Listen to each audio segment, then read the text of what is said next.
Bismillahirrahmanirrahim. Assalamualaikum warahmatullahi wabarakatuh. Alhamdulillahirabbil alamin wassalatu wassalamu ala asyrafil anbiya'i wal mursalin sayyidina maulana Muhammad wa ala alihi wa sahbihi ajma'in. Qala subhanaka la ilma lana illa ma 'allamtana innaka antal alimul hakim wa la haula wa la quwwata illa billahil aliyyil azim.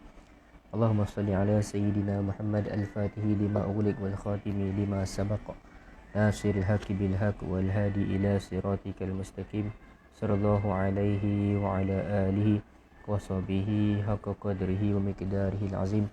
Bismillahirabbil azim wa rasulil karim wal malaikatil muqarrabin. Assalatu wassalamu alayka ya sayyidi ya Rasulullah khudh bi yadi qalat hilati adrikni la ilaha illallah wahdahu la syarika lah lahul mulku wa lahul hamdu wa huwa ala kulli syai'in qadir. Amma ba'du.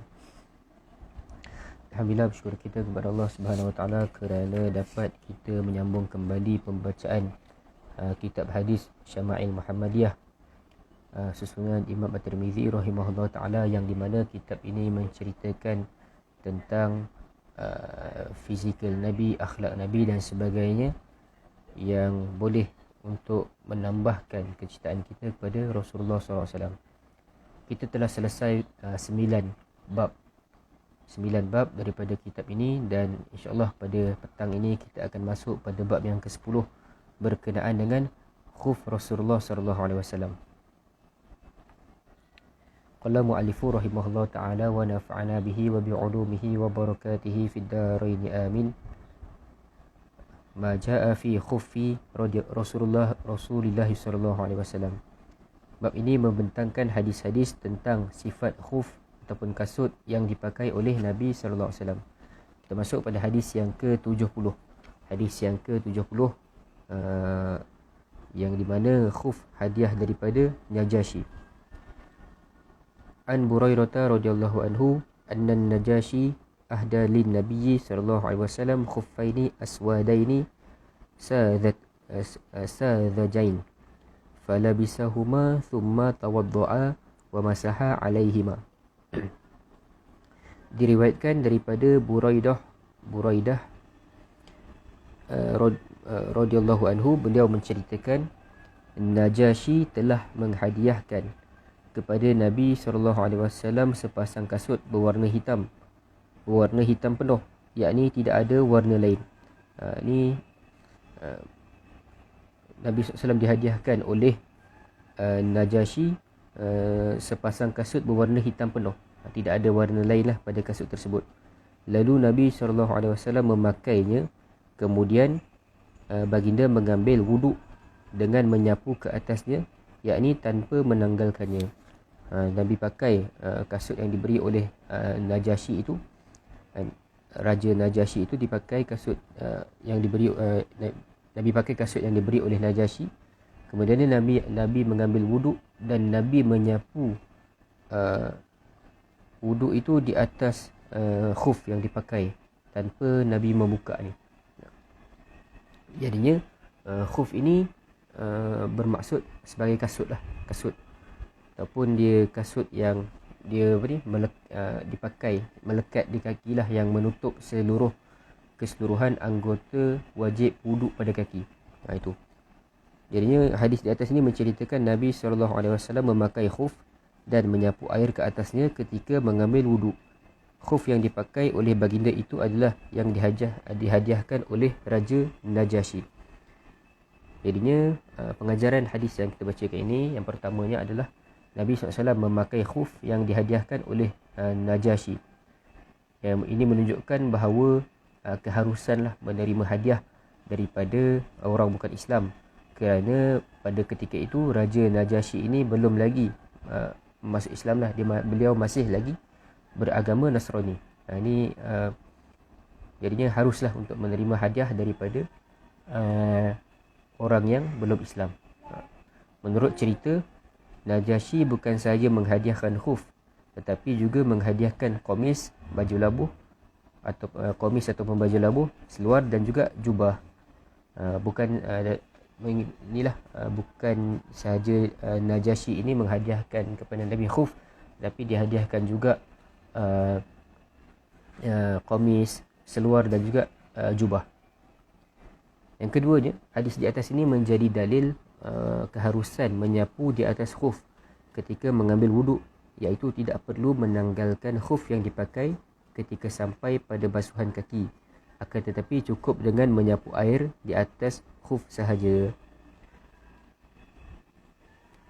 Ruksah ataupun kelonggaran syarak ini telah menjadi ijma' ulama kerana hadis tentangnya adalah mutawatir, diriwayatkan oleh lebih 80 sahabat. Jadinya boleh kalau kita pakai khuf, tapi khuf ni adalah jenis-jenis khuf yang boleh untuk dijadikan dijadikan khuf yang boleh untuk kita hanya menyapu air di atasnya saja. Kasut biasa tak boleh, stokin biasa pun tak boleh. Dia ada khuf ni, dia adalah kasut khas lah, memang khas, memang dia menutup keseluruhan keseluruhan kaki tu, yang kaki yang dia punya anggota kaki tu hanya yang untuk wajib untuk wuduk lah, bahagian mana, daripada hujung jari ni sampailah ke atas buku lali lah. Itu anggota wajib wuduk bagi kaki, bahagian wajib wuduk bagi kaki. Dan khuf ini dia menutup keseluruhan tu, dan tidak boleh khuf ini dia boleh masuk air, boleh tembus air, tak boleh. Khuf ini dia memang kasut yang memang kalau dah pakai tu dia memang air tak boleh masuk, dia kalis air dan sebagainya. Itu khuf. Tapi kalau air tu boleh masuk melalui jahitan daripada khuf tu, itu dimaafkan lah. Itu tidak menjadi masalah. Sebab itu tak dapat dielakkan lah jahitan khuf tu. Jadinya kalau kita sapu air tu akan mengalir melalui lubang-lubang jahitan. Itu tidak ada, itu masih lagi dibenarkan lah. Dan khuf ini dia kalau ada lubang yang menampakkan kaki kita, dan tak kisahlah nampak ibu jari ke, nampak tapak kaki ke, kalau ada lubang walaupun sedikit, walaupun kecil, tetap juga kena ambil wuduk seperti biasa, kena basuh kaki seperti biasa. Tidak boleh kita nak menyapu di atas khuf, tidak boleh kita nak menyapu air wuduk itu di atas khuf. Tetapi kena buka khuf tu dan ambil wuduk seperti biasa. Kalau tak ada lubang kecil ataupun tidak ada benda-benda yang menampakkan kaki kita itu, maka boleh untuk menyapu air wuduk di atas khuf saja. Tapi kalau ada lubang ataupun air boleh masuk dan sebagainya, kena buka khuf tu, kena ambil wuduk macam biasa. Itu. Seterusnya hadis yang ke-71, khuf hadiah daripada Dihyah. Ani Sya'bi qala al-Mughiratu bnu Syu'bah radhiyallahu anhu ahda Dihyatu lin-nabiy sallallahu alaihi wasallam khuffaini falabisahuma an Amir wa jubbah falabisahuma hatta takharraqa la yadri an-nabiy sallallahu alaihi wasallam adhakiyun huma amla. Maksudnya diriwayatkan daripada Asy-Sya'bi, katanya telah berkata Al-Mughirah bin Syu'bah radhiyallahu anhu, Dihyah telah menghadiahkan kepada Nabi SAW sepasang khuf, lalu baginda memakainya. Diriwayatkan daripada Amir bin Asy-Sya'bi yang menceritakan, dan juga baju jubah, yakni Dihyah juga menghadiahkan kepada baginda baju jubah. Samalah macam hadis yang sebelum ni. Najasyi menghadiahkan Nabi SAW itu dengan khuf, dan juga ada hadiah-hadiah yang lain yang diberikan oleh Najasyi kepada Nabi. Sama juga seperti hadis yang ini, Dihyah itu menghadiahkan kepada Nabi sepasang khuf dan Nabi memakainya.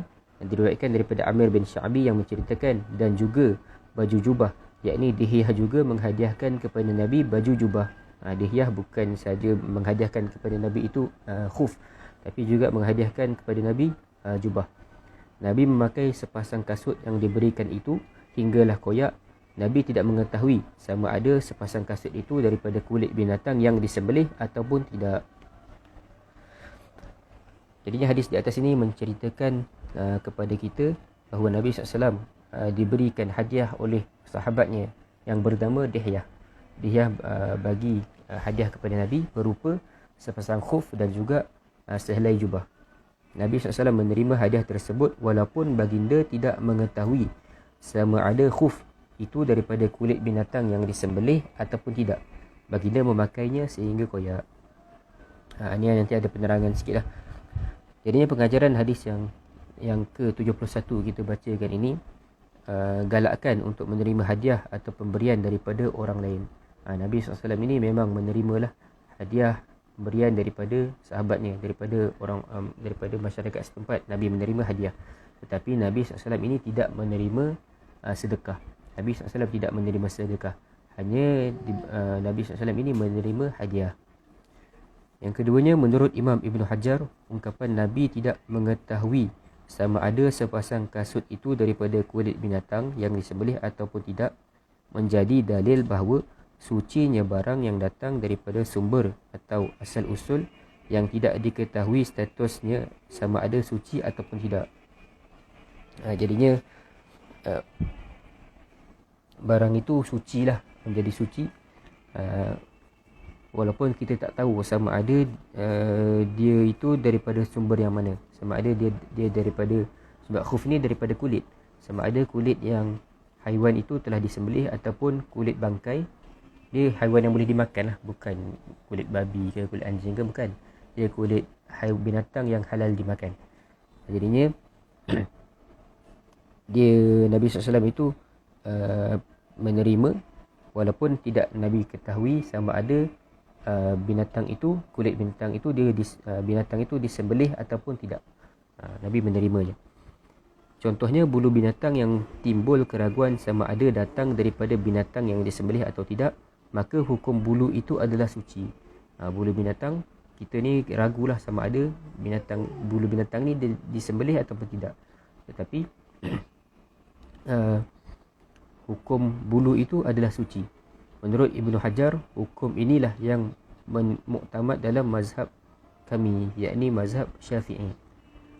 Dan juga ada juga ulama yang mengisbatkan ataupun menetapkan ungkapan Nabi tidak mengetahui sama ada sepasang kasut itu daripada kulit binatang yang disembelih ataupun tidak, menjadi dalil bahawa samak akan membersihkan kulit sekalipun kulit daripada binatang yang tidak disembelih, yakni bangkai. Ada ulama juga yang menetapkan bahawa kulit binatang walaupun dia tidak disembelih, apabila telah disamak, dibersihkan, maka jadilah suci. Itu ada ulama yang mengisbatkan perkara tersebut. Jadinya bolehlah sama ada kulit binatang itu adalah binatang yang disembelih maupun binatang yang telah mati menjadi bangkai, kulitnya itu suci. Kulitnya itu suci. Tapi kalau ada pandangan lain mengatakan yang sebaliknya, itu wallahu a'lam lah.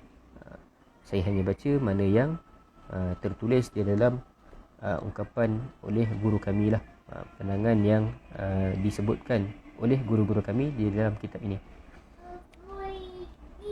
Jadinya info tambahan, menurut Ibnu Qayyim Al-Jauziyah, Nabi SAW sentiasa memakai khuf, kasut. Nabi SAW itu sentiasa memakai khuf ketika baginda dalam musafir untuk menjaga kaki daripada panas dan sejuk. Adapun ketika tidak bermusafir, baginda memakainya kadang-kadang sahaja. Kalau kata Imam Ibnul Jauzi Al-Jauziyah, kata Nabi SAW ini sentiasa memakai khuf ketika mana bermusafir. Tetapi kalau tidak bermusafir, Nabi hanya memakai khuf itu kadang-kadang sahaja.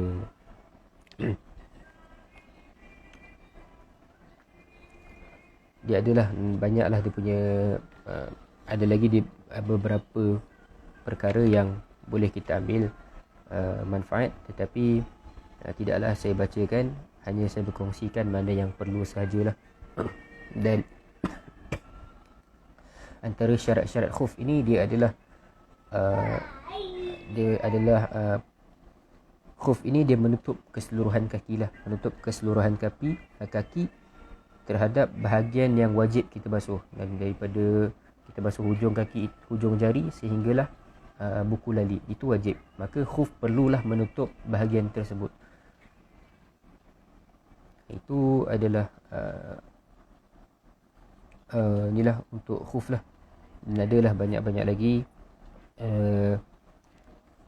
benda-benda yang boleh kita baca sendirilah di dalam kitab yang guru kami tulis, Ustaz Adnan tulis buku ini berkenaan dengan khuf. Dia ada penerangan lah bab fiqh dan sebagainya.